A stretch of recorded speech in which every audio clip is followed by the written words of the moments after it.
Hello, chess fans. In today's video I am going to share two games where I used the Greek gift sacrifice. First things first, what exactly is the Greek gift sacrifice? This clever tactic involves sacrificing your bishop to expose your opponent's king. It's named for its deceptive nature, like an unexpected gift. The key idea is to lure the opponent's king to capture the bishop, allowing your pieces to flood in for an attack. Let's set the scene. Picture this, you're playing as white, and your opponent has castled kingside. You've developed your pieces, and now it's time to strike. Here's the classic setup. Your knight is on f3, your queen is on d1, and your bishop is on c1. You're ready to unleash the Greek gift. Now, let's see the sacrifice in action. You play bishop takes h7.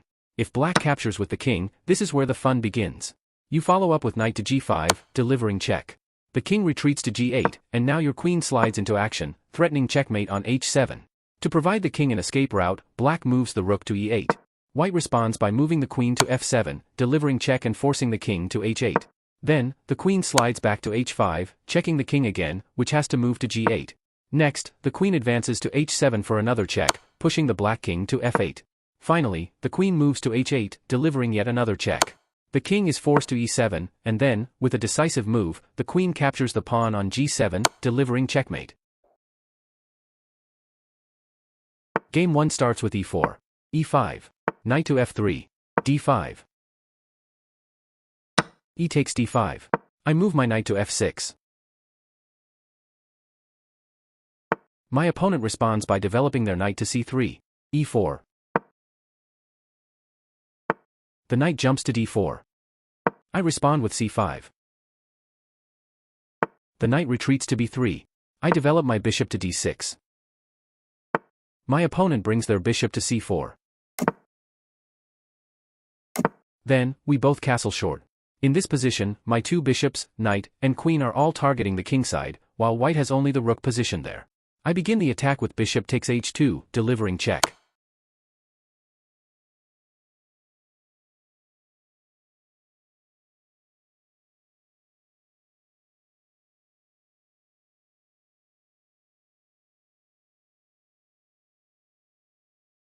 The king captures the bishop. I respond by jumping my knight to f4 for another check. The king moves to g3. Next, I advance my queen to d6, delivering yet another check.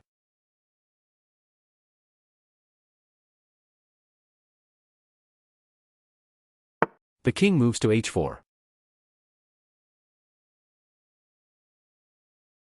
I then move my queen to h6 for another check.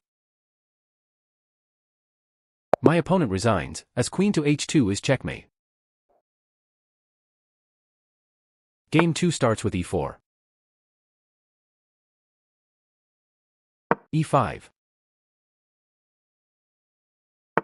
Knight to f3. d5. E takes d5. I move my knight to f6.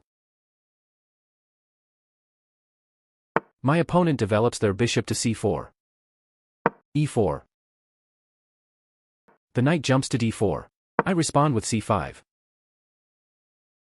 The knight retreats to b3. I develop my bishop to d6. Short castle. Bishop takes h2, delivering check.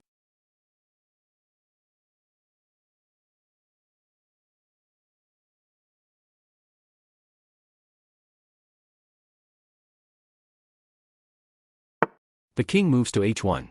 I advance my knight to g4.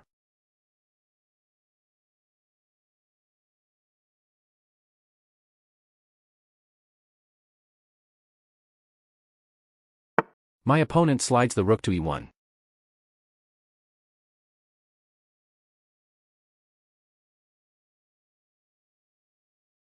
Short castle. The rook captures the pawn on e4. I slide my queen to h4.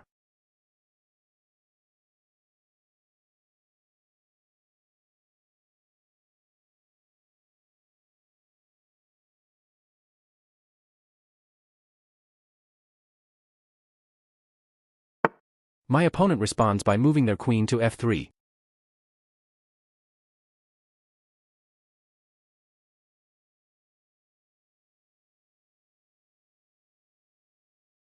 I then play knight takes f2, delivering check.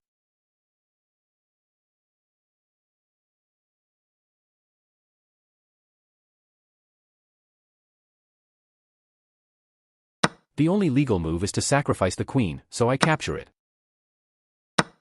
My opponent takes my bishop in return. I develop my bishop to f5.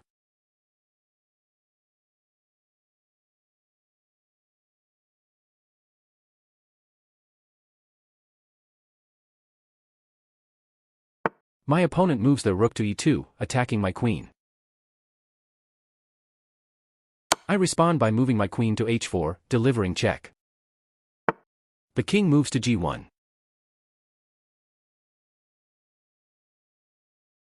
I develop my knight to d7. My opponent plays d3. I bring my rook from a to e8. My opponent slides their rook to f2.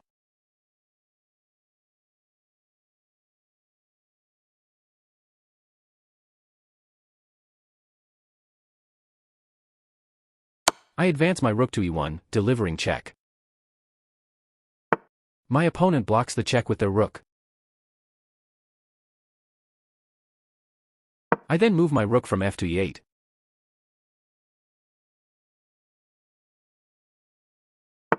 My opponent develops their bishop to d2. We exchange rooks.